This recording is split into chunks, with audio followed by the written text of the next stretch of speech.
Hi hello നമസ്കാരം. ഒരു വീട് പണിയുക എന്ന് പറയുന്നത് എല്ലാവരുടെയും ജീവിതത്തിലൊരു സ്വപ്നമാണ്. ഈ ഒരു സ്വപ്നം യാഥാർത്ഥ്യമാക്കുന്നതിന് പിന്നിൽ മെറ്റീരിയൽ സോഴ്സിങ്, പ്രൈസിങ്, ലോജിസ്റ്റിക്സ് അങ്ങനെ ഒരുപാട് ചലഞ്ചസ് ഉണ്ട്. ഈ ചലഞ്ചസിനെ എല്ലാം മറികടന്ന് ഇതിനെയൊക്കെ ഹെൽപ്പ് ചെയ്യുന്ന ഒരു കൊമേഴ്സ് പ്ലാറ്റ്ഫോമാണ് യുബിൽറ്റ് എന്ന് പറയുന്നത്. യുബിൽറ്റിൻ്റെ ഫൗണ്ടർ ആൻഡ് CEO റോഷൻ സാറാണ് എൻ്റെ കൂടെ ഉള്ളത്. നമസ്കാരം സാർ. നമസ്കാരം. ശരിക്കും ഞാൻ ആ ഒരു ഇൻട്രോയിൽ പറഞ്ഞ പോലെ തന്നെ ഒരു വീടെന്ന് പറയുന്നത് എല്ലാവരുടെയും ജീവിതത്തിലൊരു സ്വപ്നമാണ്. അപ്പോൾ ഈ ഒരു സ്വപ്നത്തിന് വേണ്ടിയിട്ട് ഈ ഒരു യുബിൽറ്റ് എന്ന് പറയുന്നത് എത്രത്തോളം ഹെൽപ്പ് ചെയ്യുന്നുണ്ട്? യുബിൽറ്റ് എന്ന് പറയുന്നത് ഇപ്പോൾ ഈ പറഞ്ഞ പോലെ തന്നെ എല്ലാവരുടെയും ജീവിതത്തിലെ ഒരു വലിയൊരു മൈൽ സ്റ്റോണാണ് ഒരു വീട് പണിയുക.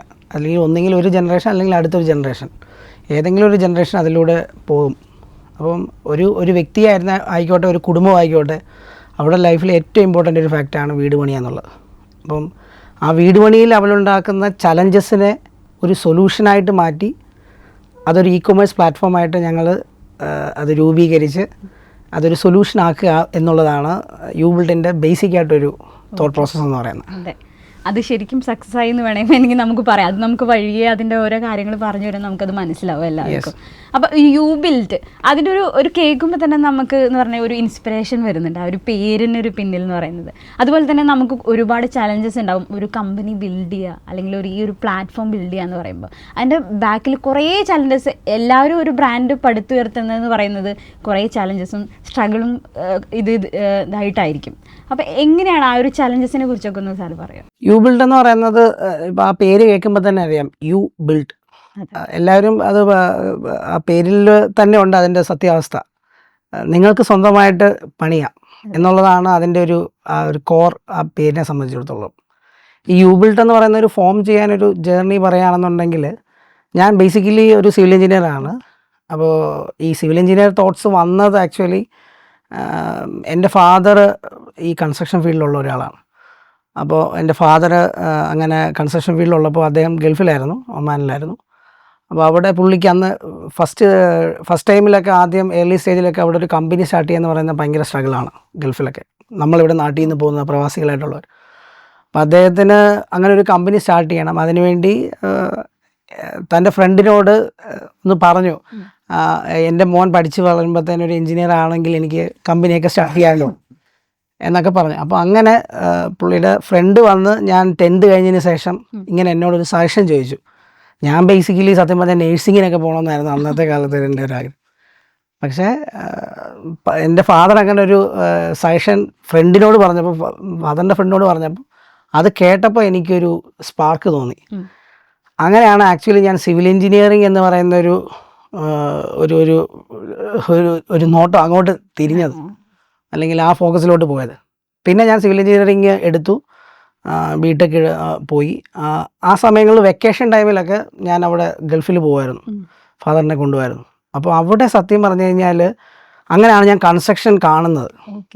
അപ്പോൾ അവിടെ അന്ന് എനിക്ക് ഫീലായത്, ഞാൻ പഠിച്ചുകൊണ്ടിരുന്ന സമയത്ത് തന്നെ എനിക്ക് ഫീലായ ഒരു കാര്യം, കൺസ്ട്രക്ഷൻ എന്ന് പറയുന്ന ഒരു അൺസ്ട്രക്ചേർഡ് ആയിട്ടിരിക്കുന്ന ഒരു ഇൻഡസ്ട്രി ആണെന്ന് എനിക്കൊരു റിയലൈസിങ് ഉണ്ടായി.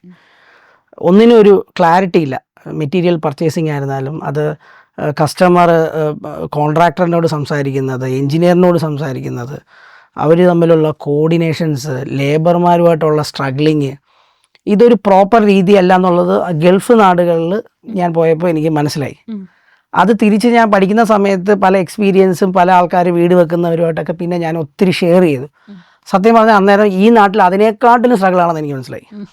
അന്യനാട്ടിലേക്കാളും ഇവിടെ ഇതിനൊരു സ്ട്രക്ചറും ഇല്ല എന്നുള്ള ഒരു റിയലൈസിങ് എനിക്ക് ഞാൻ പഠിക്കുന്നിരിക്കുന്ന സമയത്ത് തന്നെ എനിക്ക് മനസ്സിലായി.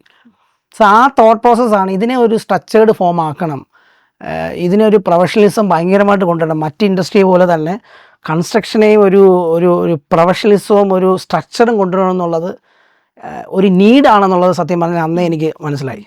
അങ്ങനെ ഞാൻ ചിന്തിച്ച് അന്ന് ഇൻ്റർനെറ്റും അങ്ങനെയുള്ള കാര്യങ്ങളൊക്കെ നമ്മളുടെയൊക്കെ ഇടയിൽ കൊമേഴ്സ് ഒന്നും ചിന്തിച്ചിട്ടില്ല ആൾക്കാർ.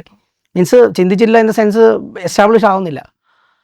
അപ്പോൾ ഞാൻ അതിനെപ്പറ്റി ഇങ്ങനെ തോട്ട് പ്രോസസ്സ് വഴി ആദ്യമായിട്ട് എൻ്റെ ബ്രദറുമായിട്ട് നിന്നിട്ട് ജസ്റ്റ് ഒരു പ്ലാറ്റ്ഫോം പോലൊരു സാധനം ഉണ്ടാക്കി. പണ്ടത്തെ നമ്മുടെ ഈ വിൻഡോസിൻ്റെ ഒക്കെ ഇതുണ്ടല്ലോ, അതിൽ ഞാൻ ആക്ച്വലി മെറ്റീരിയൽസ് എന്ന് പറയുന്നതും സർവീസ് എന്ന് പറയുന്ന 2 ബട്ടണൊക്കെ ഉണ്ടാക്കി അന്നത്തെ കാലത്ത് ഉണ്ടാക്കി പഠിച്ചുകൊണ്ടിരിക്കുന്ന സമയത്ത് തന്നെ, ഇടയ്ക്ക് സമയം ലാസ്റ്റ് ഇയറൊക്കെ ആയപ്പോൾ തന്നെ ഇത് ഞാൻ ഗൾഫിൽ ഫാദറിൻ്റെ അവിടുത്തെ എത്തുമ്പോൾ എനിക്ക് ഇംപ്ലിമെൻറ്റ് ചെയ്യണമെന്നായിരുന്നു എൻ്റെ ആഗ്രഹം. അപ്പോൾ അതിന് വേണ്ടി ഞാനത് പ്രിപ്പയർ ചെയ്തു. പക്ഷേ ഇതെല്ലാം പ്രിപ്പയർ ചെയ്തു, ആ കാര്യങ്ങളെല്ലാം റെഡിയാക്കി, ആ സോഫ്റ്റ്വെയർ എല്ലാം സെറ്റാക്കി. അന്നത്തെ ഒരു വലിയ സംഭവമൊന്നുമല്ല, ചെറിയൊരു സാധനം. അങ്ങനെ അവിടെ പോയി അത് ഇംപ്ലിമെൻറ്റ് ചെയ്യാൻ നോക്കിയപ്പോഴാണ് അത് വർക്കൗട്ട് ആവില്ല. മീൻസ് അന്നത്തെ കാലഘട്ടത്തിൽ ഇത് ചിന്തിക്കാൻ പോലും കൺസ്ട്രക്ഷനിൽ പറ്റത്തില്ല എന്നുള്ള മനസ്സിലായി.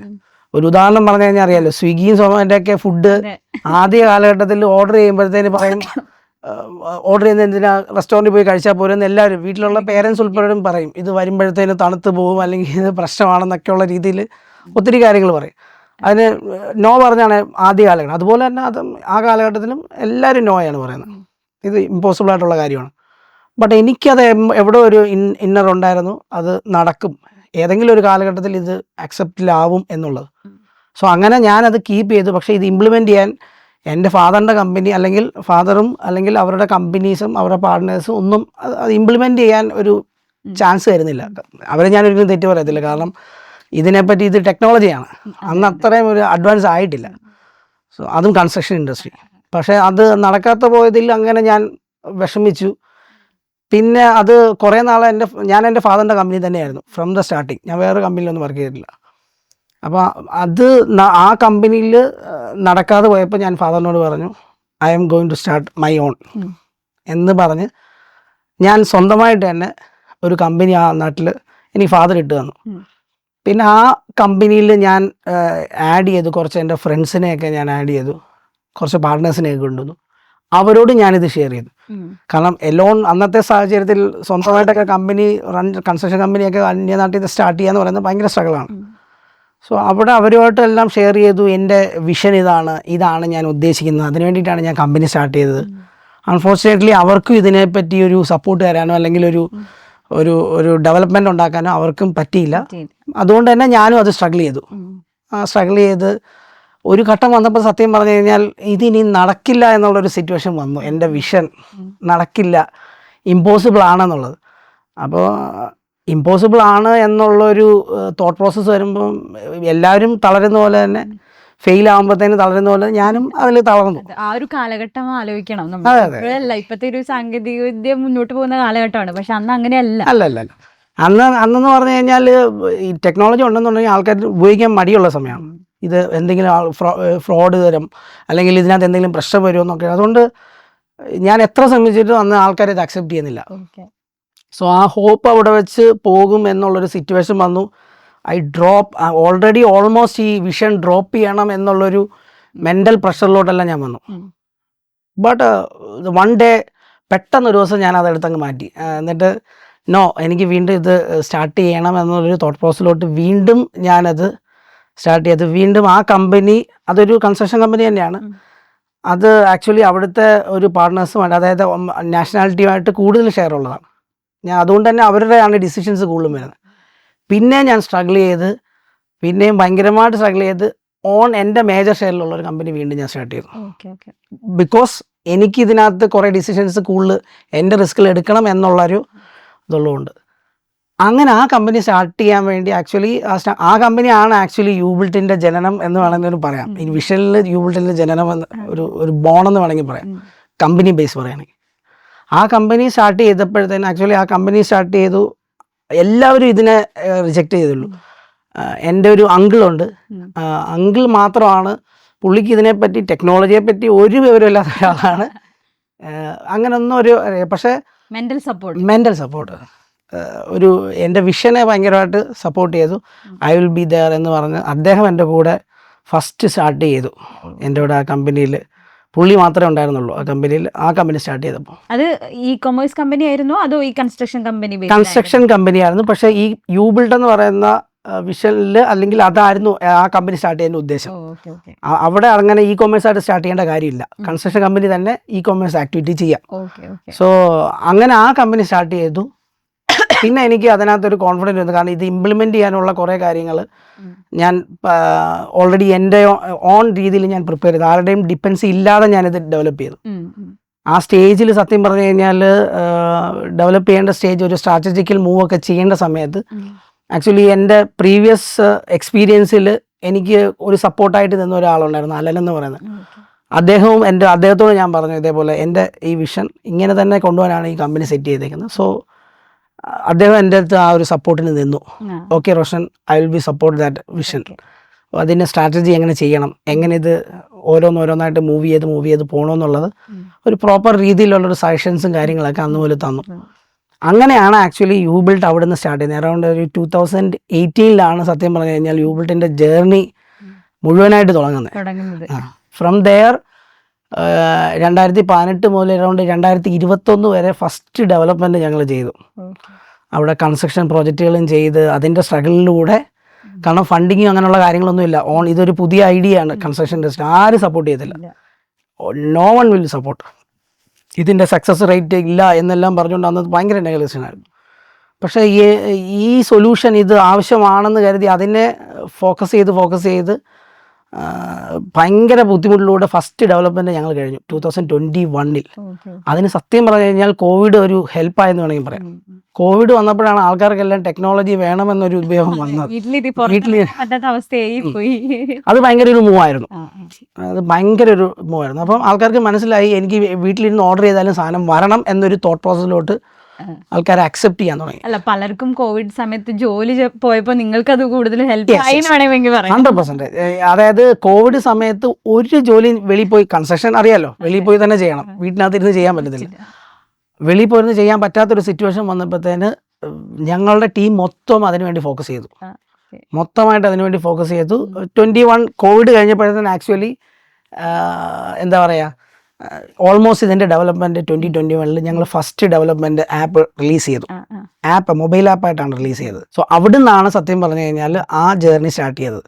അപ്പോൾ ശരിക്കും പറഞ്ഞു കഴിഞ്ഞാൽ ആ ഒരു ഡെവലപ്മെന്റിന്റെ കാര്യം പറഞ്ഞല്ലോ, ആ ഒരു വർഷത്തിൽ, അപ്പോൾ ആദ്യമായിട്ട് അത് ചെയ്തപ്പോൾ ആ ഒരു മൊമെന്റ് ഒന്ന് ഓർമ്മിച്ചെടുക്കാൻ പറ്റുമോ? അയ്യോ, ഭയങ്കര ഒരാളുടെ എന്താ പറയുക, ഒരു കോർ വിഷനാണ് സത്യം പറഞ്ഞാൽ റിയലൈസ് ഫ്രണ്ട് വരുന്നത്. എൻ്റെ ലൈഫിലെ എൻ്റെ കരിയറിലെ ഏറ്റവും വലിയൊരു മൊമെൻ്റ് ആണ് അതെന്ന് പറഞ്ഞാൽ. അത് ഡെവലപ്മെൻറ്റ് ചെയ്ത് ആ ഒരു റിയാലിറ്റിയിലോട്ട് കൊണ്ടുവരിക എന്ന് പറയുന്നത്, ഞാൻ സത്യം പറഞ്ഞു കഴിഞ്ഞാൽ എനിക്ക് ഇപ്പോഴും ഓർമ്മയുണ്ട്. ഒക്ടോബർ 28 ഞാൻ ആദ്യമായിട്ട് എൻ്റെ ആപ്പ് പ്ലേ സ്റ്റോറിലൊക്കെ റിലീസാവുന്നത്. ഈ പ്ലേ സ്റ്റോറിലൊക്കെ അപ്രൂവൽ കിട്ടുക എന്ന് പറയുന്നത് തന്നെ ഒരു പ്രോസസ്സാണ്. അപ്പോൾ അതിലൊക്കെ കിട്ടി വന്നപ്പോഴത്തേനും സത്യം പറഞ്ഞാൽ റിയലി എൻജോയ് ചെയ്തിട്ടോ. അല്ല, ശരിക്കും നമുക്ക് അത് നമ്മൾ വിചാരിച്ചൊരു വിഷൻ നമ്മൾ ആദ്യമായിട്ട് നടക്കുക എന്ന് പറയുമ്പോൾ നമ്മുടെ ഒരു ഡ്രീമും കൂടി ആകുമ്പോൾ അത് ഇംപ്ലിമെന്റ് ചെയ്യുന്ന സമയത്ത് നമുക്ക് ഉണ്ടാകുന്ന ഒരു ഹാപ്പിനെസ്, അത് ഒരിക്കലും നമ്മൾ മരിച്ചാലും മറക്കില്ല എന്ന് പറയുന്ന പോലെ തന്നെയാണ്. അപ്പോൾ അച്ഛനായിരുന്നു ആദ്യം തൊട്ടേയുള്ള ഒരു സപ്പോർട്ട് സിസ്റ്റം എന്ന് പറഞ്ഞിരുന്നല്ലോ. അപ്പോൾ അച്ഛൻ എന്തായിരുന്നു പറഞ്ഞിട്ടുണ്ടായിരുന്നു ആദ്യമായിട്ട് ഇങ്ങനെ ഈ കാര്യങ്ങളൊക്കെ പറഞ്ഞ സമയത്ത്? എന്താ പറഞ്ഞത്? പുള്ളി ആക്ച്വലി ഒരു കൺസ്ട്രക്ഷൻ ബാക്ക്ഗ്രൗണ്ട് ഉള്ളതുകൊണ്ട് തന്നെ പുള്ളിയാണ് സത്യം പറഞ്ഞാൽ എൻ്റെ ഇതിനെ കൺസ്ട്രക്ഷൻ്റെ നോളജ് എനിക്ക് തന്നിട്ടുള്ളത് പുള്ളിയാണ്. മനസ്സിലായി? ഈ ടോട്ടൽ കൺസ്ട്രക്ഷൻ്റെ ക്വാളിറ്റി എന്താണ്, അതിനകത്ത് സ്ട്രഗിൾ എന്താ, പുള്ളി സ്ട്രഗിൾ ചെയ്യുന്നത് കണ്ടിട്ടാണ് സത്യം പറഞ്ഞാൽ എനിക്ക് ഈ തോട്ട് പ്രോസസ്സിലോട്ട് വന്നിട്ടുള്ളത്. അതാണ് ഞാൻ ആദ്യം പറഞ്ഞത്. ഈ communication with customer, vendor, labour, ഇതെല്ലാം പുള്ളി സ്ട്രഗിൾ ചെയ്യുന്നത്, പാർട്ട്നേഴ്സ്, ഇവരോട്ടെല്ലാം സ്ട്രഗിൾ ചെയ്യുന്നത് കണ്ടിട്ടാണ് ഇതിൻ്റെ ഒരു പ്ലാറ്റ്ഫോമിൻ്റെ ബിഗിനിങ്ങിൽ ഞാൻ ഇത് വർക്കൗട്ട് ചെയ്തുകൊണ്ടിരുന്നത്. അത് തന്നെയാണ് ഇന്നത്തെ പ്രശ്നവും. ഇപ്പോൾ ഒന്ന് ചിന്തിച്ച് കഴിഞ്ഞാൽ എന്താ, ഒരു വീട് വെക്കണമെന്നുണ്ടെങ്കിൽ ആദ്യം ഒരു കോൺട്രാക്ടറിനെ ഫൈൻഡ് ഔട്ട് ചെയ്യും. കോൺട്രാക്ടറിനെ ഫൈൻഡ് ഔട്ട് ചെയ്ത് കുറച്ചങ്ങോട്ട് ചെയ്യുമ്പോൾ ആ കോൺട്രാക്ടർ ചെയ്യുന്നതിന് എന്തെങ്കിലും പോരായ്മകൾ കണ്ടുപിടിക്കും. ചിലവർ ആ കോൺട്രാക്ടർ നല്ലതാണെന്ന് പറയും, ഇല്ല. പിന്നെ ഇതിനകത്ത് സാറ്റിസ്ഫാക്ഷൻ നമ്മളുടെ ഏറ്റവും വലിയൊരു ഡ്രീം സാധനമാണ് വരുന്നത്. എത്ര മനോഹരമായിട്ട് ചെയ്യണമെന്ന് വിചാരിച്ചാൽ എവിടെയെങ്കിലും എന്തെങ്കിലുമൊക്കെ കുറേ കാര്യങ്ങൾ വരും. അപ്പം കസ്റ്റമറും കോൺട്രാക്ടറും തമ്മിലുള്ള ഇഷ്യൂസ്, മെറ്റീരിയൽ ക്വാളിറ്റിയിൽ വരുന്ന പ്രശ്നങ്ങൾ, ഇത് ഭയങ്കര ഒരു പ്രശ്നമാണ് കൺസ്ട്രക്ഷനിൽ. അപ്പോൾ അതിന് ഒരു സൊല്യൂഷൻ കാണണം. അതാണ് ഇതിൻ്റെ മെയിനായിട്ടുള്ള ഒരു യൂബിൾട്ടിൻ്റെ ഒരു മെയിൻ പ്രശ്നമായിട്ട്, അല്ലെങ്കിൽ യൂബിൾട്ട് സൊല്യൂഷൻ ഉണ്ടാക്കണമെന്ന് വിചാരിച്ചൊരു കാര്യം. അതാണ് ഞങ്ങൾ ഡെവലപ്പ് ചെയ്തത്, ടോട്ടൽ സൊല്യൂഷൻ. അതായത് ഇപ്പോൾ കൺസ്ട്രക്ഷനിൽ ഇപ്പോൾ ഒരു സാധനം മേടിച്ചുകൊണ്ട് വന്നു, അത് നല്ലവണ്ണം വെക്കാൻ ഒരാളില്ലെങ്കിൽ ആ സാധനം മേടിച്ചിട്ട് കാര്യമില്ല. ഇനി ആ സാധനം വെക്കണമെന്നുണ്ടെങ്കിൽ അതിന് മുമ്പേ ഡിസൈൻ ചെയ്യണം, എവിടെ വെക്കണമെന്ന് പ്ലാൻ ചെയ്യണം. അപ്പോൾ ഇതിനൊക്കെ ആപ്റ്റായിട്ടുള്ള ആൾക്കാരുണ്ട്. നമ്മളെന്താ ഒരു വീട് പണിയുമ്പോഴത്തേന് ആദ്യം പോയിട്ട് ഒരു മേശിരി വിളിച്ചിട്ടാണ് കാര്യങ്ങൾ ചോദിക്കുന്നത്, ഇന്ന റൂം മതിയോ. ആക്ച്വലി അദ്ദേഹത്തിൻ്റെ പണി എന്താണ്, അദ്ദേഹത്തിന് നോളജ് ഇല്ല എന്നല്ല പറയുന്നത്, നോളജ് ഉണ്ട്. പക്ഷെ അവർക്ക് അവരുടെ പണി എന്ന് പറഞ്ഞാൽ എന്താണ്, റൂം എങ്ങനെ ഉണ്ടാക്കണം, അത് ഉണ്ടാക്കണം എന്നുള്ളതാണ്, എങ്ങനെ പണിയണമെന്നല്ല. പക്ഷെ അതിനുവേണ്ടി ഒരു ആർക്കിടെക്ട് എന്ന് പറയുന്ന ഒരാളുണ്ട്, വരയ്ക്കുന്ന ഒരാളുണ്ട്, അതിനൊരു എഞ്ചിനീയർ ഉണ്ട്. ഇവരിലോട്ടൊന്നും എത്തത്തില്ല. ഇവരിലേക്ക് ചിലപ്പോൾ ഒരു 1000 രൂപ കൊടുക്കാൻ വേണ്ടിയിട്ട് മടിച്ചിട്ട് അവരെ വിളിക്കില്ല, അല്ലെങ്കിൽ അവരോട് സംസാരിക്കില്ല. അപ്പോൾ ഇതിന് പ്രശ്നം പറ്റുന്നത് എന്താണ്, വീട് വെച്ച് വരുമ്പോൾ കുറേ പ്രോബ്ലംസ് വരുമ്പോഴത്തേനായിരിക്കും നമ്മൾ മനസ്സിലാക്കുന്നത്, ശരിയാണ്, അന്ന് ഒരാളോട് ചോദിച്ചിരുന്നെങ്കിൽ, പ്രോപ്പറായിട്ട് ഒരാൾ വരച്ച് തന്നിരുന്നെങ്കിൽ ഇത് സൊല്യൂഷൻസ് ഉണ്ടാകുമായിരുന്നു. അപ്പോൾ ഇത് സത്യം പറഞ്ഞാൽ നമ്മുടെ നാട്ടിൽ ആൾക്കാർക്ക് ഇത് അറിയാത്തത് കൊണ്ടാണ് ഇങ്ങനെ ചെയ്യണം, ഇതിന് ഈ കാര്യത്തിൽ ഇതിനൊരു സ്ട്രക്ചറുണ്ട്. ഒരു വീട് പണിയുമ്പോൾ ആദ്യം പോയി കാണേണ്ട ഒരു എഞ്ചിനീയറിനെയാണ്. ആ എഞ്ചിനീയർ ചെയ്യേണ്ട കുറേ കാര്യങ്ങളുണ്ട്. ആ എഞ്ചിനീയർ ചെയ്യുന്നതിന് ശേഷം വേണം ഒരു കോൺട്രാക്ടർ എടുത്ത് കൊടുക്കാൻ വേണ്ടി. അപ്പൊ ഈ വാസ്തു എന്നൊക്കെ പറയാറുണ്ടല്ലോ പല ആളുകൾ, ഇതും കുറെ അന്ധവിശ്വാസങ്ങൾ കുറെ ഉണ്ട് പല പല ആളുകൾക്കും. ഇപ്പൊ പണ്ട് തൊട്ടേ ഈ പറഞ്ഞ പോലെ മേസ്തിരിനെ വിളിക്കുന്നു ചെയ്യുന്നു എന്നുള്ളത്, ഇപ്പൊ സാർ നേരത്തെ പറഞ്ഞ പോലെ തന്നെ ഒരു അൺസ്ട്രക്ചേർഡ് ആണ് എന്ന് പറയുന്നത്. അപ്പോൾ ഈ ഒരു കുറെ ചലഞ്ചിങ് പറയുന്നുണ്ടായിരുന്നല്ലോ. ഇപ്പോൾ ഒരു മെറ്റീരിയൽ പർച്ചേസ് ചെയ്യണം, അല്ലെങ്കിൽ അതിൻ്റെ ഒരു പ്രൈസ് റേഞ്ച് ഉണ്ടായിരിക്കും, അല്ലെങ്കിൽ ഈ പറഞ്ഞ പോലെ തന്നെ ലോജിസ്റ്റിക്സ് ആയിട്ടുള്ള കാര്യങ്ങളുണ്ട്, പല പല ഇൻഫ്രാസ്ട്രക്ചറുകൾ ഒരു വീട് പണിയാൻ വേണം. അപ്പൊ ഇതിനൊക്കെ കൂടിയിട്ട് എങ്ങനെയാണ് ഈ ഒരു പ്ലാറ്റ്ഫോം ഹെൽപ്പ് ചെയ്യുന്നത്? ഇതിനെല്ലാം നമുക്കൊരു ഓവർകം ചെയ്തിട്ട് ഒരു ഹെൽപ്പിംഗ് ആണല്ലോ ഈ ഒരു പ്ലാറ്റ്ഫോം എന്ന് പറയുന്നത്. അപ്പൊ ഇതിന്റെ പ്രവർത്തനങ്ങളൊക്കെ എങ്ങനെയാണ്? ഇതിന്റെ പ്രവർത്തനം എന്ന് പറഞ്ഞാൽ ഞങ്ങളിത് ഡെവലപ്പ് ചെയ്തപ്പോഴത്തേന് വളരെ ഈസി ആയിട്ട് ആൾക്കാർക്ക് ഇത് എത്തണം. അതാണ് ഒന്നാമത്തെ കാര്യം. ഒന്ന്, ആൾക്കാർക്ക് സാധനം മേടിക്കാൻ പറ്റണം. മോസ്റ്റ് ഇമ്പോർട്ടൻ്റ് ഇത് ഡെവലപ്പ് ചെയ്തപ്പോൾ ആൾക്കാരുടെ സമയത്തിനാണ് ഞങ്ങൾ വാല്യൂ കൊടുത്തത്. ഞാൻ എൻ്റെ ലൈഫിൽ ഒരു വീട് വെക്കുമ്പോൾ മിനിമം ഒരു 1 year എങ്കിലും എൻ്റെ ലൈഫിലെ കരിയർ, എൻ്റെ ലൈഫിലെ ഫാമിലി ലൈഫ്, ഒത്തിരി കാര്യങ്ങൾ ഞാൻ മാറ്റി വെക്കണം. ഇനി ഒരു വീട് വെക്കുകയാണെന്നുണ്ടെങ്കിൽ, ഇനി വീട്ടിലൊരു മെയിൻ്റെനൻസ് വന്നു, ഒരു റിനോവേഷൻ വന്നു, അല്ലെങ്കിൽ ഒരു കൺസ്ട്രക്ഷൻ പ്രോജക്റ്റ് ചെയ്യണം, അപ്പോഴെല്ലാം എൻ്റെ ബിസിനസ് വേറെ ആയിരിക്കും. ആക്ച്വലി ചിലപ്പോൾ ഒരു ഡോക്ടർ ആയിരിക്കും, അല്ലെങ്കിൽ വേറെ എന്തെങ്കിലും ഒരു കാര്യമായിരിക്കും, ഏതെങ്കിലും ഇൻഡസ്ട്രിയിലായിരിക്കും ഞാൻ വർക്ക് ചെയ്യുന്നത്. ആ ഇൻഡസ്ട്രിയിൽ നിന്ന് എൻ്റെ സമയം കുറേ മാറ്റി വെച്ചാൽ മാത്രമേ എൻ്റെ ഈ കൺസ്ട്രക്ഷൻ പ്രോജക്റ്റ് എനിക്ക് റൺ ചെയ്യാൻ പറ്റത്തുള്ളൂ. അപ്പോൾ ആൾക്കാരുടെ ആ സമയം എങ്ങനെ ലാഭിക്കാം, അല്ലെങ്കിൽ അവർക്ക് ആ സമയം എങ്ങനെ മറ്റുള്ള അവരുടെ പ്രൊഡക്റ്റീവായിട്ടുള്ള കാര്യത്തിന് ഉപയോഗിച്ച് അതെങ്ങനെ യൂബിൾട്ടിലൂടെ സേവ് ചെയ്യിപ്പിക്കാം, അവരുടെ സമയം യൂബിൾട്ട് എങ്ങനെ സേവ് ചെയ്ത് കൊടുക്കുന്നു, അതാണ് ഞങ്ങൾ അത് ഡിസൈൻ ചെയ്തപ്പോൾ ചെയ്തൊരു കാര്യം. അപ്പം ഒരാൾക്ക് സിമ്പിളായിട്ട് ഇതിനകത്തൊന്ന് മെറ്റീരിയൽ ഓർഡർ ചെയ്യാം. ഒന്ന്, വളരെ സിമ്പിളായിട്ട് ഇതിനകത്തൊന്ന് സർവീസ് ബുക്ക് ചെയ്യാം. നിങ്ങൾക്ക് ഇത് രണ്ടും ഇതിനകത്ത് ബുക്ക് ചെയ്യാം. ഇത് ഞങ്ങൾ ഡെലിവറി ചെയ്ത് തരും. നിങ്ങൾ കടയിൽ പോയി നിന്ന് സാധനം മേടിക്കേണ്ട, നിങ്ങൾ എന്താ പറയുക, ഇതിൻ്റെ ക്വാളിറ്റിയും കാര്യത്തിലോർത്ത് ടെൻഷൻ അടിക്കേണ്ട. അതിൻ്റെ ഫുൾ വാറണ്ടി ഇതെല്ലാം ഫോളോ അപ്പ് ചെയ്ത് ഇതിനെന്താണെന്നുള്ള വെരിഫിക്കേഷൻ ചെയ്യുന്നത് ഞങ്ങളാണ്. അപ്പം കറക്റ്റ് വെണ്ടറാണോ, ആ വെണ്ടറിൻ്റെ പ്രോഡക്റ്റ് നിങ്ങൾ പൈസ കൊടുത്തു കഴിഞ്ഞാൽ അത് ഡെലിവറി ചെയ്യുന്നുണ്ടോ, അത് പ്രോപ്പറായിട്ട് ലോജിസ്റ്റിക് വഴിയാണോ ഡെലിവറി ചെയ്യുന്നത്, ഇതെല്ലാം കോർഡിനേറ്റ് ചെയ്യുന്ന ഈ പ്ലാറ്റ്ഫോമാണ്. അപ്പം ഓർഡർ ചെയ്ത് കഴിഞ്ഞാൽ അത് വരുന്നത് എപ്പോഴാണ്, ഇതെല്ലാം നിങ്ങൾക്ക് ഈ പ്ലാറ്റ്ഫോമിൽ ഇതിൻ്റെ അപ്ഡേറ്റ് കിട്ടും. സിമ്പിളായിട്ട് പറഞ്ഞു കഴിഞ്ഞാൽ ഫുഡ് ഓർഡർ ചെയ്താൽ എങ്ങനെ വരുന്നു അതുപോലെ തന്നെ കൺസ്ട്രക്ഷൻ മെറ്റീരിയൽ എത്തുക സൈഡിൽ. അതുപോലെ ആമസോൺ ഇത്ര ഒരു ഡേയ്സ് പറയുമല്ലോ, നമ്മൾ ഇത്ര ദിവസങ്ങൾക്കുള്ളിലാണ് വരിക, അതേപോലെ തന്നെ പറയാം, ഫ്ലിപ്കാർട്ട് വേണമെന്ന് പറയാം. അപ്പൊ നമ്മളിപ്പോ വരുന്ന ഒരു പ്രൊഡക്റ്റ് എന്തെങ്കിലും ഡാമേജ് ഇഷ്യൂസ് ഒക്കെ ഉണ്ടാവുമ്പോൾ അങ്ങനെയൊക്കെ ആകുമ്പോൾ എങ്ങനെയാണ് ഈ പ്ലാറ്റ്ഫോമിലൂടെ സെയിം എന്താ പറയാ, നമ്മൾ എങ്ങനെയാണോ ഒരു പ്രൊഡക്റ്റിന് വാറണ്ടിയും അതിന്റെ റീപ്ലേസ്മെന്റ് പോളിസീസ് എന്താണോ അതേ സെയിം പോളിസി തന്നെയാണ് നമ്മൾ കൊടുക്കുന്നത്. ഇപ്പോൾ വന്നു കഴിഞ്ഞാൽ ഡാമേജ് ഉണ്ടെങ്കിൽ അതിനൊരു പോളിസി ഉണ്ട്, ഇത്ര ദിവസത്തിനകത്ത് റിട്ടേൺ ചെയ്യണം. നമ്മൾ ലൈക്ക് ആമസോൺ ഫ്ലിപ്കാർട്ടിലൊക്കെ ചെയ്യുന്ന പോലെ ഇതെല്ലാവർക്കും റൂൾ ഒന്നാണ്. ഇന്ത്യ ഗവൺമെന്റിന് ഇതിന് റൂൾ വ്യത്യാസമൊന്നുമില്ല. അപ്പോൾ ആ റൂള് നമ്മൾ ഫോളോ അപ്പ് ചെയ്തേ പറ്റത്തുള്ളൂ. അതല്ലാതെ അതിനകത്ത് വേറൊരു കാര്യം ചെയ്തിട്ട് കാര്യമില്ല. മോസ്റ്റ് ഓൺലി ഒരു സിസ്റ്റം ആയതുകൊണ്ട് നമുക്ക് അതിനകത്തൊന്നും എന്താ പറയുക, ഒരു ഇന്റർനെറ്റ് സിസ്റ്റമാണ്. അതിനകത്ത് നമുക്ക് വേറൊന്നും ചെയ്യാൻ പറ്റത്തില്ല. വന്നു, ഇതിപ്പോൾ ഡെലിവറി ചെയ്യുമ്പോൾ അതിനൊരു OTP ഉണ്ട്, അപ്പം നിങ്ങൾക്ക് ഡെലിവറി അഷുറൻസ് ഉണ്ട്, അപ്പോൾ ഇതിന് ടൈമുണ്ട്. അപ്പോൾ ഈ ഡാമേജ് ഉണ്ടെന്നുണ്ടെങ്കിൽ അതിന് ഫോട്ടോസ് ആസ് പ്രോസസ്, അതിനെല്ലാം ടെക്നിക്കൽ പരമായിട്ടുള്ള എല്ലാ കാര്യങ്ങളും ഞങ്ങൾ ഡെവലപ്പ് ചെയ്യും. അല്ല, അത് ശരിക്കും പറഞ്ഞു കഴിഞ്ഞാൽ നമുക്ക് ഏറ്റവും ഗുണമായിട്ടുള്ള ഒരു കാര്യം തന്നെ. ഇപ്പം എന്ന് പറഞ്ഞു കഴിഞ്ഞാൽ എല്ലാവരും ഒരു ബിസി ലൈഫാണ്. പ്രത്യേകിച്ച് ഇപ്പോൾ കൊച്ചിയിൽ പറയുകയാണെന്നുണ്ടെങ്കിൽ എല്ലാവരും ജോലി കാര്യങ്ങളൊക്കെ ആയിട്ട് എല്ലാ കാര്യങ്ങളും ഒരു തിരക്കിലാണ്.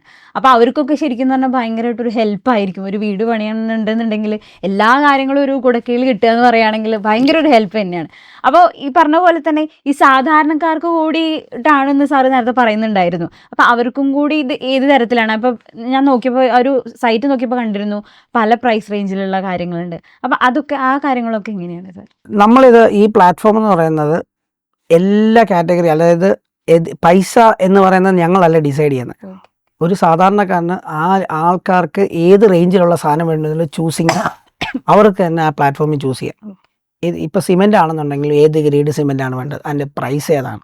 ഇത് യൂബിൾട്ട് അല്ല അതിനകത്ത് റോൾ ചെയ്യുന്നത്. ഒരു കസ്റ്റമറിന് വേണ്ട കാര്യങ്ങൾ യൂബിൾട്ടിൻ്റെ വെൻഡേഴ്സാണ് അത് ചൂസ് ചെയ്യുന്നത്. അപ്പം അതുകൊണ്ട് തന്നെ ഒരാളുടെ, അല്ലെങ്കിൽ ഞങ്ങളിപ്പോൾ ഫിക്സ് ചെയ്യുന്ന ഒരു റേറ്റ് അല്ല ആക്ച്വലി അതിനകത്ത് കാണാൻ പോകുന്നത്.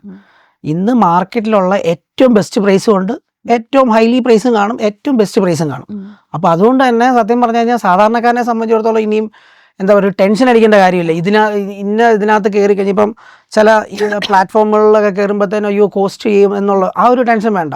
കാരണം എല്ലാ കോസ്റ്റുകളും അതിനകത്ത് ഇടാനുള്ള ഫ്രീഡം ആ പ്ലാറ്റ്ഫോമിലുണ്ട്. അതുകൊണ്ട് തന്നെ സാധാരണക്കാരനും 100% യഥാർത്ഥത്തിൽ പറഞ്ഞു കഴിഞ്ഞാൽ ഇത് സാധാരണക്കാരനാണ് ഉപയോഗിക്കേണ്ടത്. കാരണം അവർക്ക് ബഡ്ജറ്റിൽ ഒരു വീട് പണിയണം, അല്ലെങ്കിൽ ഇങ്ങനെയുള്ള കാര്യങ്ങൾ എങ്ങനെ കോർഡിനേറ്റ് ചെയ്യും. ഇപ്പം ഞാൻ നേരത്തെ പറഞ്ഞില്ലേ, ഒരു എഞ്ചിനീയറിനെ അപ്രോച്ച് ചെയ്യാൻ അവർക്ക് പേടിയാണ്, ഒരു സാധാരണക്കാരന് പേടിയാണ്. പുള്ളി വന്നു കഴിഞ്ഞാൽ ഭയങ്കര പ്രൈസ് പറയുമെന്നുള്ളത്. അതിൻ്റെ ആവശ്യമില്ല. ഇവിടെ തന്നെ ഈ പ്രൊജക്റ്റ് അവർക്ക് മാനേജ് ചെയ്യാം. ഒരു എഞ്ചിനീയറിനെ നമ്മൾ ഒരു എക്സാമ്പിൾ പറഞ്ഞു കഴിഞ്ഞാൽ, നമ്മളൊരു പ്രൊജക്റ്റിന് വേണ്ടി അല്ലെങ്കിൽ ഒരു വീട് പണിയാൻ ഒരു എഞ്ചിനീയറിനെ വിളിക്കുമ്പോൾ 5 രൂപ സ്ക്വയർ ഫീറ്റ് അല്ലെങ്കിൽ 10 രൂപ സ്ക്വയർ ഫീറ്റ് അല്ലെങ്കിൽ 25 രൂപ സ്ക്വയർ ഫീറ്റ് എന്നൊക്കെ പറയുമ്പോൾ പേടിച്ചു പോകും. അപ്പം അങ്ങനെ വേണ്ട, ഒരു എഞ്ചിനീയറിന് ആവശ്യത്തിന് മാത്രം വിളിച്ചാൽ മതി. അങ്ങനെ അവൈലബിൾ ആയിട്ടുള്ള എഞ്ചിനീയേഴ്സ് ഉണ്ട്. യൂബിൾഡ് പ്ലാറ്റ്ഫോമിൽ ജോയിൻ ചെയ്തിട്ടുള്ള എഞ്ചിനീയേഴ്സ് ഉണ്ട്. ഇത് അവർക്ക് യൂസ്ഫുൾ ആണ്. എഞ്ചിനീയേഴ്സിന് എവിടെ ഇരുന്നുകൊണ്ട് വേണമെങ്കിൽ വർക്ക് ചെയ്യാം. ഇപ്പൊ കൊച്ചിയിലുള്ള എഞ്ചിനീയേഴ്സിന് അവർക്ക് ഇവിടെ ഇരുന്നുകൊണ്ട് ഈ ഇതിൽ ജോയിൻ ചെയ്യാം. ഓർഡേഴ്സുകൾ വരുവാണെന്നുണ്ടെങ്കിൽ എൻക്വയറീസ് വരുവാണെന്നുണ്ടെങ്കിൽ അവർക്ക് അത് കിട്ടും. അപ്പൊ അവർക്കും അത് ഉപയോഗമായിരിക്കും. അല്ല, ഇപ്പൊ ഈ പറഞ്ഞതുപോലെ തന്നെ ആളുകൾ കൂടാതെ തന്നെ അല്ലെങ്കിൽ കസ്റ്റമേഴ്സിന്റെ പോലെ തന്നെ അവിടെ ജോലിക്കാർക്കും കൂടി ഒരു ബെസ്റ്റ് ഓപ്പർച്യൂണിറ്റി കൂടിയാണ് ഈ ഒരു സ്ഥാപനം എന്ന് പറയുന്നത് എനിക്ക് തോന്നിയത്. ഇപ്പൊ സിവിൽ എഞ്ചിനീയേഴ്സ് ഉണ്ട്, കുറെ ആളുകൾക്ക് ഒരു ജോലി സാധ്യത കൂടിയല്ലേ ശരിക്കും പറഞ്ഞാൽ ഈ ഒരു കമ്പനി എന്ന് പറയുന്നത്. തീർച്ചയായിട്ടും ഞാൻ പറഞ്ഞില്ലേ, എൻ്റെ ജേർണിയിൽ ഞാൻ ഫേസ് ചെയ്തൊരു വലിയ പ്രോബ്ലമാണ് സിവിൽ എഞ്ചിനീയേഴ്സിന് കിട്ടാതെ പോകുന്ന ചില ഒരു ലെവൽ ഓഫ് എന്താ പറയുക, അവർക്ക് കിട്ടാതെ പോകുന്ന ചില അംഗീകാരങ്ങളുണ്ട് ഈ civil എഞ്ചിനീയേഴ്സിന്.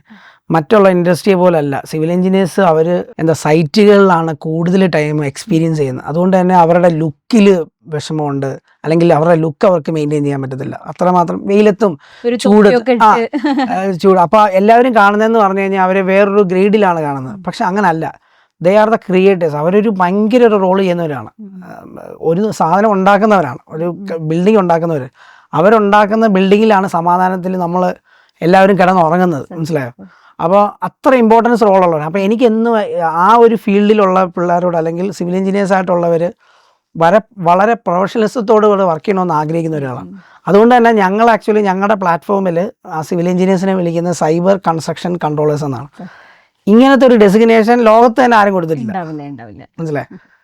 Cyber construction controller CCC.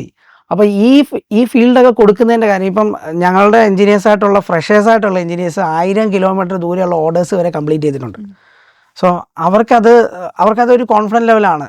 ഒരു ഫ്രഷറായിട്ടുള്ള ആൾക്കാർ അവർക്കത് ഒരു കൺസ്ട്രക്ഷൻ സൈറ്റുകൾ കൺട്രോൾ ചെയ്യാൻ പറ്റുക എന്ന് പറഞ്ഞ ഒരിടത്ത് ഈ കൊച്ചിയിൽ ഇരുന്നുകൊണ്ട് അവർ 1000 കിലോമീറ്റർ ദൂരെയുള്ള കൺസ്ട്രക്ഷൻ സൈറ്റുകൾ കൺട്രോൾ ചെയ്യുന്നുണ്ട്.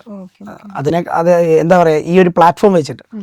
അപ്പോൾ ഇവർക്ക് ഇങ്ങനത്തെ ഒരു പ്രൊഫഷണലിസം കൊണ്ടാക്കി കൊടുക്കുക എന്നുള്ളതും കൂടെയാണ് സത്യം പറഞ്ഞാൽ യൂബിൾട്ടിൻ്റെ ഒരു എയിം എന്ന് പറയുന്നത്. അപ്പോൾ അത് ഓൾമോസ്റ്റ് അത് സക്സസ്സിൽ തന്നെയാണ് പോയിക്കൊണ്ടിരിക്കുന്നത്. അല്ല, സാറും ശരിക്കും ആ ഒരു കടന്നു വന്നുള്ളൊരു സ്ട്രഗ്ലിംഗ് പീരീഡ്. സാറും ഒരു സിവിൽ എഞ്ചിനീയർ ആയിരുന്നു. അപ്പോൾ അതുകൊണ്ട് തന്നെ ഇത് ശരിക്കും മനസ്സിലാവും, അവരുടെ ഒരു ഇഷ്യൂസും കാര്യങ്ങളൊക്കെ സാറിനത് ശരിക്കും മനസ്സിലാവുകയും ചെയ്യും അല്ലേ? അപ്പോൾ ശരിക്കും പറഞ്ഞാൽ ഇപ്പം പലരും പറയാറുണ്ട്, പണ്ട് ഒരു വീട് പണിയുന്ന സമയത്തൊക്കെ അവിടെ വീട് പണിക്ക് വരുന്ന ആളുകൾക്ക് വരെ ഈ കാര്യങ്ങളൊക്കെ അറിയാം, പ്ലാൻ വരെ അറിയാം എന്നൊക്കെ പറയാറുണ്ടല്ലോ. ശരിക്കും ഇങ്ങനൊരു ദുരവസ്ഥ വരാനുള്ള ഒരു കാരണം എന്തായിരിക്കും സാറിൻ്റെ ഒരു ഇതിൽ പറയുകയാണെങ്കിൽ സിവിൽ എഞ്ചിനീയേഴ്സിനൊക്കെ? ഒന്നാമത്തെ കാര്യം എന്ന് പറയുന്നത് നമ്മുടെ നാട്ടിലെ ഒരു കസ്റ്റമാണ് അതിനകത്തെ പ്രോബ്ലം എന്ന് പറയുന്നത്. നമ്മുടെ നാട് ഉണ്ടാക്കിയെടുത്തൊരു കസ്റ്റം.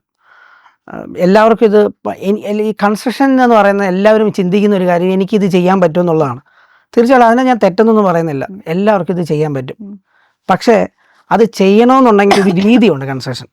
നമ്മളുടെ സമയത്തിനും ഇപ്പം സപ്പോസ് ഇപ്പോൾ ഒരു ഡോക്ടറാണെന്ന് നോക്കുക, ഡോക്ടർ വീട് പണിയാൻ ചിന്തിക്കുകയാണ്. അപ്പോൾ ആ ഡോക്ടറിന് അദ്ദേഹത്തിൻ്റെ ആയിട്ടുള്ള പണിയുണ്ട്. അത് കഴിഞ്ഞിട്ടുള്ള സമയത്ത് മാത്രമേ അദ്ദേഹം ഈ കൺസ്ട്രക്ഷനിൽ കോൺസെൻട്രേറ്റ് ചെയ്യാൻ പറ്റത്തുള്ളൂ. അത് മാത്രമല്ല, അദ്ദേഹത്തിന് ഒത്തിരി ആൾക്കാർക്ക് ചോദിച്ചിട്ട് വേണം ഇത് ചെയ്യാൻ വേണ്ടി. അപ്പോൾ ഇങ്ങനത്തെ കുറേ കാര്യങ്ങളുണ്ടാകുമ്പോൾ ഇതിൻ്റെ സ്ട്രക്ചർ ഓരോന്നോരോന്ന് മുറിച്ച്, ഇപ്പം നമ്മുടെ നാട്ടിലുള്ള ഈ പറയത്തില്ലേ, ഒരാളടുത്ത് ചോദിക്കും, അത് കഴിഞ്ഞിട്ട് മേശിരി അടുത്ത് ചോദിക്കും, അത് കഴിഞ്ഞ് കോൺട്രാക്ടറിന് ചോദിക്കും, അത് കഴിഞ്ഞിട്ട് നാട്ടിൽ കുറേ പേർ അഭിപ്രായം പറയും. ഇങ്ങനെയുള്ള ഒത്തിരി കാര്യങ്ങളുണ്ട്. ഇതിൻ്റെ ഒന്നും ആവശ്യമില്ല. ഇത് വളരെ സ്ട്രക്ചർഡ് ആയിട്ടുള്ളൊരു ഫോമാണ്. ഒരു വീട് എന്ന് ഒരു സ്ഥലം മേടിക്കുന്നു, ആ സ്ഥലത്തിനൊരു സർവേ പോയിന്റ് എടുക്കുന്നു, ആ സർവേ എടുത്തു കഴിഞ്ഞാൽ അതിനൊരു ഡ്രോയിങ് വരയ്ക്കുന്നു, ആ ഡ്രോയിങ് ഗവൺമെൻറ് അപ്രൂവൽ മേടിക്കുന്നു, എന്നിട്ട് ആ ഡ്രോയിങ് പ്രകാരം ആ ഡ്രോയിങ്ങിന് തന്നെ പല സ്റ്റേജുകളുണ്ട്, അതും പ്രകാരം വീട് പണിയുന്നു. ആ വീട് പണിയുമ്പോൾ ഒരു കോൺട്രാക്ടറിനെയാണോ ഏൽപ്പിക്കുന്നത്, ആ കോൺട്രാക്ടറിൻ്റെ ക്വാളിറ്റി ഫേസ് ചെയ്യുന്നു, അത് നോക്കുന്നു, അതും പ്രകാരം വീട് പണിയുന്നു. ഇതിന് പകരം ഇതൊന്നും ചെയ്യാതെ വേറൊരു സ്ട്രക്ചറിലൂടെ, എന്നിട്ട് നമ്മൾ പറയും നമ്മൾ തന്നെ മെറ്റീരിയൽ മേടിക്കാന്ന് പറയും. പലപ്പോഴും എന്താ, നമുക്ക് ആ മെറ്റീരിയലിൻ്റെ ക്വാളിറ്റി അറിയില്ല. ഒരു ക്വാളിറ്റി ചെക്കിങ്ങിന് വേണ്ടി ഒരു എഞ്ചിനീയറിനെ നിർത്തുന്നു, അല്ലെങ്കിൽ അതിനൊരു പ്രോസസ്സ് നമ്മൾ സ്പെൻഡ് ചെയ്യുന്നതിനോ അല്ലെങ്കിൽ ആ പ്രോസസ്സിന് വേണ്ടി ഒരു പൈസ സ്പെൻഡ് ചെയ്യുന്നതിനോ നമുക്ക് ഒരിക്കലും നഷ്ടം വരത്തില്ല. അപ്പോൾ ഇതൊക്കെ നമുക്ക് ചെയ്യാൻ സമയമില്ല ആക്ച്വലി. അപ്പോൾ എന്താണ്, നമ്മളിതൊരു പ്രൊഫഷണൽ ആൾക്കാരെ ഇതിൽ അപ്രോച്ച് ചെയ്യണം. അപ്പം ഈ അപ്രോച്ച് ചെയ്യാൻ വേണ്ടി ഈ നാട്ടിലായിക്കോട്ടെ എവിടെ ആയിക്കോട്ടെ പല അഭിപ്രായങ്ങളാണ് വന്നുകൊണ്ടിരിക്കുന്നത്. അപ്പോൾ ഇതിനെല്ലാം ഒന്ന് ഈ പ്രൊഫഷണലിസത്തിനെല്ലാം ഞങ്ങളുടെ കയ്യിലുണ്ട്. ഈ പ്രൊഫഷണലിസം ആൾക്കാരെല്ലാം ഞങ്ങളുടെ കയ്യിലുണ്ട്, ഓരോ സ്ഥലങ്ങളിലുള്ളവരും ഉണ്ട്. അപ്പോൾ ഇവരെല്ലാം കോർഡിനേറ്റ് ചെയ്തുകൊണ്ട് ഇതൊരു കുടക്കീഴിൽ എത്തിക്കുമ്പോഴത്തേന് ഇതിനൊരു സ്ട്രക്ചർ ഉണ്ടാവും. ഈ രീതിയിലേ പോകാൻ പാടുള്ളൂ എന്നുള്ളതിൻ്റെ ആ സ്ട്രക്ചർ ഉണ്ടാക്കുക എന്നുള്ളതാണ് യൂബിൾട്ട് ഫുൾഫിൽ ചെയ്തത്. അപ്പോൾ ശരിക്കും പറഞ്ഞാൽ ആ ഒരു മാറ്റം അല്ലെങ്കിൽ ഈ ഒരു സ്ട്രക്ചറിന്റെ മാറ്റം കൊണ്ടുവരാൻ പറ്റും എന്നുള്ളത് സാറ് 100% പ്രതീക്ഷിക്കുന്നുണ്ടോ? ശരിക്കും ഞാൻ പറഞ്ഞില്ലേ, ലൈഫിൽ ഒത്തിരി റിജക്ഷൻസ് വന്നുകൊണ്ട് തന്നെ ഇതിനെന്തോ ഒരു സോൾ ഉണ്ടെന്നുള്ളൊരു വിശ്വാസം എനിക്കുണ്ട്. ഇതൊരു നീഡാണെന്നുള്ളത് നാടിൻ്റെ ആവശ്യമാണിത്, അതുകൊണ്ട് ഇത് സംഭവിക്കും. ഏതൊരു കാര്യം ലൈഫിൽ ഉണ്ടാവണം, ഒരു നാട്ടിൽ അല്ലെങ്കിൽ ഒരു സംഭവം ഉണ്ടാവണമെന്നുണ്ടെങ്കിൽ അതൊരു നീഡായിരിക്കണം. ഇല്ലെന്നുണ്ടെങ്കിൽ ഏതെങ്കിലും കാലത്ത് അത് പോകും. ഇപ്പോൾ പറഞ്ഞില്ലേ, നമ്മൾ മാത്രമല്ല ഇത് ഇവിടെ ഇ-കൊമേഴ്സ് പ്ലാറ്റ്ഫോം കൺസ്ട്രക്ഷനിലുള്ളത്. ഇന്ത്യയിൽ തന്നെ 20-ന് മേളിൽ കൺസ്ട്രക്ഷൻ കമ്പനികൾ ഇ-കൊമേഴ്സ് പ്ലാറ്റ്ഫോമുകളുണ്ട്. അവർ പല രീതിയിൽ റൺ ചെയ്യുന്നുണ്ട്. അവർ ചിലർ സർവീസ് മാത്രം കൊടുക്കുന്നു, ചിലർ മെറ്റീരിയൽ മാത്രം കൊടുക്കുന്നു. യൂബിൾട്ടിൻ്റെ പ്രത്യേകത എന്ന് പറഞ്ഞു കഴിഞ്ഞാൽ ഓൾ ഇൻ വൺ സൊല്യൂഷൻ. കൺസ്ട്രക്ഷൻ്റെ എല്ലാ സൊല്യൂഷനും യൂബിൾട്ടിനകത്തുണ്ട്. അപ്പോൾ അതാണ് യൂബിൾട്ടിൻ്റെ ഒരു പ്രത്യേകത എന്ന് പറഞ്ഞാൽ. പക്ഷെ ആളുകൾ ഇത് യൂസ് ചെയ്ത് ചിലവർ ഇതിനകത്ത് ഫെയിൽ ചെയ്യുന്നതിൻ്റെ മെയിൻ റീസൺ എന്ന് പറഞ്ഞു കഴിഞ്ഞാൽ ഈ പറയുന്ന പോലെ അവർക്ക് ഈ സ്ട്രക്ചർ വിഷൻ ഇത്ര ഇല്ല. യൂബിൾട്ടിൻ്റെ ഒരു വിഷൻ എന്ന് പറഞ്ഞാൽ ഈ സ്ട്രക്ചർ ഉണ്ടാക്കുക എന്നുള്ളതാണ്. അവരെ സംബന്ധിച്ചിടത്തോളം ആ മെറ്റീരിയൽ സപ്ലൈ ചെയ്യുക, അല്ലെങ്കിൽ എന്താ പറയുക, അവർക്ക് സർവീസസ് കൊടുക്കുക, ഇങ്ങനെയുള്ള മാതിരി. പക്ഷെ ഞങ്ങൾ ഉണ്ടാക്കാൻ പോകുന്നത് കൺസ്ട്രക്ഷൻ ഇൻഡസ്ട്രിയുടെ ഒരു സൊല്യൂഷനാണ്. അതുകൊണ്ട് അതിനൊരു സോളുണ്ട്. അതൊരു നീഡാണ്. അതാണ് വ്യത്യസ്തമാക്കുന്നത് ശരിക്കും പറഞ്ഞാൽ യൂബിൾട്ടിനെ. പിന്നെ ഈ പറഞ്ഞ പോലെ തന്നെ ആദ്യമായിട്ടൊരു ഇങ്ങനെ ഒരു ഐഡിയ അല്ലെങ്കിൽ ഇങ്ങനെ ഒരു പ്ലാറ്റ്ഫോം ഇൻവെന്റ് ചെയ്യാന്ന് പറയുന്ന അതിനൊരു എപ്പോഴും ഒരു ഇമ്പോർട്ടൻസ് ഉണ്ട്. അത് ഏതൊരു കമ്പനി ആണെന്നുണ്ടെങ്കിലും ഒരു സ്പെസിഫൈ ആയിട്ടുള്ള ഒരു ഐഡിയ ആദ്യമായിട്ട് ഇൻവെന്റ് ചെയ്ത് അതിനെപ്പോഴും ഒരു ഇൻസ്പയറിംഗ് ആയിരിക്കും. അപ്പൊ അത് എത്രത്തോളം ഇൻസ്പയറിംഗ് ആണ് ഇങ്ങനെ ഇനി വരും തലമുറയ്ക്ക് ഇതുപോലെ ഒരു പ്ലാറ്റ്ഫോം കൊണ്ടുവരണം എന്ന് പറയുമ്പോൾ അവർക്ക് കൊടുക്കാൻ പറ്റുന്ന ഒരു നിർദ്ദേശം എന്തായിരിക്കും? ഞാനൊരു എൻ്റെ ലൈഫിലുള്ളൊരു എനിക്ക് കിട്ടിയ ഒരു എക്സ്പീരിയൻസ് ഞാൻ ഷെയർ ചെയ്യാം. ഇപ്പോൾ ഈ വരുന്ന തലമുറ ആയിക്കോട്ടെ ഇപ്പോഴത്തെ തലമുറ ആയിക്കോട്ടെ, നമ്മളെപ്പോഴും നമ്മുടെ പ്രീവിയസ് തലമുറയ്ക്ക് അല്ലെങ്കിൽ നമ്മളുടെ മുമ്പിലുള്ള ഒരു തലമുറയ്ക്ക് ഒരു റെസ്പെക്റ്റ് കൊടുക്കണം.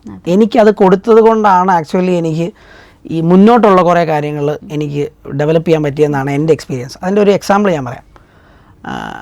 എൻ്റെ ലൈഫിൽ ഇതിനൊരു ഭയങ്കര ത്രെഡ് വന്ന ഒരു കാര്യമുണ്ട്. ഞാൻ ആക്ച്വലി ഗൾഫിലായിരിക്കുമ്പോഴത്തേന് ഞാൻ പറഞ്ഞല്ലോ, എൻ്റെ ഫാദറിൻ്റെ കമ്പനിയിൽ നിന്ന് ഞാൻ സ്വന്തമായിട്ട് തുടങ്ങിയപ്പോഴത്തേന് ഞാൻ ചലഞ്ച് ചെയ്ത വലിയൊരു കാര്യം, നമ്മളെല്ലാ വീട്ടിൽ എന്തെങ്കിലുമൊക്കെ കാര്യം ചെയ്യണം, പ്രൂവ് ചെയ്യണമെന്നൊക്കെ പറയുന്ന ഒരു സ്റ്റേജുണ്ട് ലൈഫിൽ. അപ്പോൾ അങ്ങനെ ഞാൻ ആക്ച്വലി ഒരു ടൈമിൽ വന്നപ്പോഴത്തേന് വീട്ടിലിങ്ങനെ സാധനം മേടിച്ച് കൊടുക്കുക. പേരൻസ് ആണല്ലോ, അവരാണ് ഡീൽ ചെയ്യുന്ന എല്ലാ കാര്യങ്ങളും. ആദ്യമായിട്ട് വീട്ടിൽ എന്തെങ്കിലും ഒരു സാധനം മേടിച്ച് കൊടുക്കണം. അന്ന് വരെ ഞാൻ ഇതിൻ്റെയൊക്കെ പുറകെ ഇങ്ങനെ നടക്കുകയാണ്, വീട്ടിൽ സാധനം. അപ്പോൾ അങ്ങനെ ഞാൻ നമ്മുടെ ഗൾഫിലെ ഏറ്റവും വലിയൊരു ഇവിടെ ലുലു എന്ന് പറയുന്ന മാർക്കറ്റ് അറിയാം. ഗൾഫിലെ മലയാളികൾക്ക് ഏറ്റവും ഇമ്പോർട്ടൻ്റ് ആയിട്ടൊരു മാർക്കറ്റാണ് ലുലു. നമ്മളെല്ലാവരും പോയി സാധനം മേടിക്കുന്നത് അവിടെ നിന്നാണ്, പ്രവാസികളായിട്ടുള്ളവർ. അപ്പോൾ ഞാൻ ആദ്യമായിട്ട് ലുലു പോയിട്ട് വീട്ടിലത്തേക്ക് അവിടേക്ക് കാർട്ടൂണിലാണ് ഈ പഴം മേടിക്കുന്നത്. ഇങ്ങനെ പഴം മേടിച്ചു. അപ്പോൾ ഞാനതങ്ങനെ വളരെ പ്രൗഡോടുകൂടി മേടിച്ചു. ഞാൻ എൻ്റെ സ്വന്തം അധ്വാനത്തിലൊക്കെ പോയി മേടിച്ചു എന്നൊക്കെ പറഞ്ഞ് വളരെ പ്രൗഡായിട്ട് കൊണ്ട് വീട്ടിൽ കൊടുത്തു. വീട്ടിൽ കൊടുത്തപ്പോഴത്തേന് അത് ഓപ്പൺ ചെയ്തപ്പോഴത്തേന് ആ പഴം ഇങ്ങനെ കല്ലിച്ചിരിക്കുകയാണ്. അപ്പോൾ പപ്പ ഭയങ്കര എന്താണ് ഇത് കൊള്ളത്തില്ല എന്ന് പറഞ്ഞിട്ട് അതെനിക്ക് ഭയങ്കര ഫീൽ ചെയ്തു. ഞാൻ ആദ്യമായിട്ട് പറഞ്ഞപ്പോൾ തന്നെ അത് കൊള്ളത്തില്ല ആക്ച്വലി, അതുകൊണ്ട് പപ്പ കൊള്ളത്തില്ല. അപ്പോൾ എനിക്ക് ഭയങ്കര ഒരു ഇത് തന്നെ, ഞാൻ ഈ ലുലു പോലത്തെ അടുത്ത് പോയി മേടിച്ചിട്ട് അത് കൊള്ളത്തില്ല എന്ന് പറഞ്ഞു. സെക്കൻഡ് ടൈമിൽ അങ്ങനെ പോയപ്പോൾ തന്നെ അതിനെന്തോ ഒരു കംപ്ലയിൻറ്റ് വന്നു. സെക്കൻഡ് ടൈമിൽ അങ്ങനെ ഒരു കംപ്ലയിൻറ്റ് വന്നപ്പോൾ തന്നെ എനിക്ക് ഭയങ്കര ഫീലായി അത്. അപ്പോൾ തന്നെ ഞാൻ യൂസഫ് അലി സാറിൻ്റെ ഈ വെബ്സൈറ്റ് ഓപ്പൺ ചെയ്ത് പുള്ളിയുടെ ഇമെയിൽ ID എടുത്ത് ഞാൻ ഈ പഴം ഫോട്ടോ എടുത്ത് ഇതിൻ്റെ കംപ്ലയിൻറ്റ് പുള്ളിക്ക് ഇമെയിൽ ഞാൻ ചെയ്തു. എൻ്റെ ഫ്രസ്ട്രേഷനാണ് ഞാൻ അവിടെ തീർത്തത്, അല്ല വേറെ ഒന്നുമല്ല. എനിക്ക് ആ ദേഷ്യം വന്നപ്പോൾ ഞാൻ ചെയ്തൊരു കാര്യമാണ്, ഞാനൊരു 3 മണിക്കാണ് ചെയ്തത്. 3 മണി, വൈകുന്നേരം 3 മണിയായപ്പോൾ ആ മെയിൽ ചെയ്തു. രാത്രി 11 മണിയായപ്പോൾ ആ മെയിലിന് റിപ്ലൈ വന്നു. ഓക്കെ, നോട്ടീസ് ചെയ്യണം, ഒരു സിസ്റ്റമാണ് ഞാൻ പറയുന്നത്. അന്ന് രാത്രി 11 മണിയായപ്പോൾ 100-ൽ പരം സ്റ്റോറുണ്ട് പുള്ളിക്ക്, ഓക്കെ. മനസ്സിലായോ? ലക്ഷക്കണക്കിന് എന്താ പറയുക സർവീസസ് ആണ് അവർ കൊടുത്തുകൊണ്ടിരിക്കുന്നത്, ആയിരക്കണക്കിന് ജോലിക്കാർ. ഇത്രയും ചെയ്യുന്ന ഒരാളുടെ ഇമെയിലിൽ ഒരു ചെറിയൊരു പഴത്തിൻ്റെ കംപ്ലൈൻറ്റ് പുള്ളി ഒരു 5 മണിക്കൂർ കൊണ്ട് അതിന് റിപ്ലൈ ചെയ്തു. നെക്സ്റ്റ് അവിടെ സംഭവിച്ചേക്കണം 2 ദിവസം കഴിഞ്ഞപ്പോൾ തന്നെ ഞാൻ ആ സ്റ്റോറി പോയപ്പോൾ ആ ഒരു പഴത്തിൻ്റെ ബ്രാൻഡ് അവിടെ ഇല്ല, ആ ഇതേ അവിടെ ഇല്ല, പുതിയ ക്വാളിറ്റിയുള്ള സാധനം അവിടെ കൊണ്ടുവന്നു. ഞാൻ പറഞ്ഞതിൻ്റെ കാര്യം എന്ന് പറഞ്ഞാൽ എന്തുകൊണ്ടാണ് അങ്ങനത്തെ ആൾക്കാർ സക്സസ് ആവുന്നതിൻ്റെ കാര്യം പറയുന്നത്. നമ്മൾ ആരെങ്കിലും ചിന്തിക്കുമോ? നമ്മളെയൊക്കെ നാട്ടിലൊരു ചെറിയൊരു കടയിൽ ഒരു സാധനത്തിൻ്റെ വേണ്ടി എന്തെല്ലാം സ്ട്രഗിൾ ചെയ്യണം. ഒരു മെയിൽ അയച്ചപ്പോഴത്തേന് അദ്ദേഹത്തിൻ്റെ സിസ്റ്റം വഴി അദ്ദേഹം ചെയ്തൊരു കാര്യമാണ്, മനസ്സിലായി? അപ്പോൾ എനിക്ക് സത്യം പറഞ്ഞാൽ മനസ്സിലായി നമ്മൾക്ക് ഈ ഒരു സിസ്റ്റം ഉണ്ടാക്കേണ്ടത് ഭയങ്കര ആവശ്യമായിട്ടുള്ളൊരു കാര്യമാണ്. പ്രോപ്പർ ഒരു സിസ്റ്റം, അവരൊരു പ്രോപ്പർ ഒരു സിസ്റ്റം ഉണ്ടാക്കിയതുകൊണ്ടാണ് പുള്ളിക്ക് ആ മെയിൽ റിപ്ലൈ ചെയ്യാനും. അതിന് ഞാൻ ഒരിക്കലും പറയുന്നത് പുള്ളി രാത്രി കുത്തിയിരുന്ന് മെയിൽ ചെയ്തല്ല, പുള്ളിക്കൊരു എൻ്റെ ഒരു ഡിപ്പാർട്ട്മെൻറ്റ് കാണുമായിരിക്കും, പുള്ളി അതിനുവേണ്ടി ഇൻവെസ്റ്റ് ചെയ്തു, ഒരു സിസ്റ്റം ഉണ്ടാക്കി. ആ സിസ്റ്റം ഇന്ന് നമ്മുടെ നാട്ടിലൊരു യൂസ് അല്ലേ. പിന്നെ അതുകൊണ്ട് തന്നെയാണ് ആ ഒരു സക്സസ് ഇപ്പോഴും അത് ആ ഒരു ലെവലിൽ നിൽക്കാനുള്ള ഒരു അത്രയേ ഉള്ളൂ. അപ്പം അന്ന് അതെനിക്ക് ഭയങ്കര ഇൻസ്പയർ ആയി. ഞാൻ പറഞ്ഞത് നമ്മളല്ല ആക്ച്വലി നമ്മുടെ പിൻതലമുറ അല്ലെങ്കിൽ മുമ്പുള്ള തലമുറകൾ കാണിച്ചു തരുന്ന ചില മാതൃകകളാണ് സത്യം പറഞ്ഞാൽ അത് എങ്ങനെ ഉപയോഗിക്കണമെന്നുള്ളത് നമ്മൾ ചിന്തിക്കണം.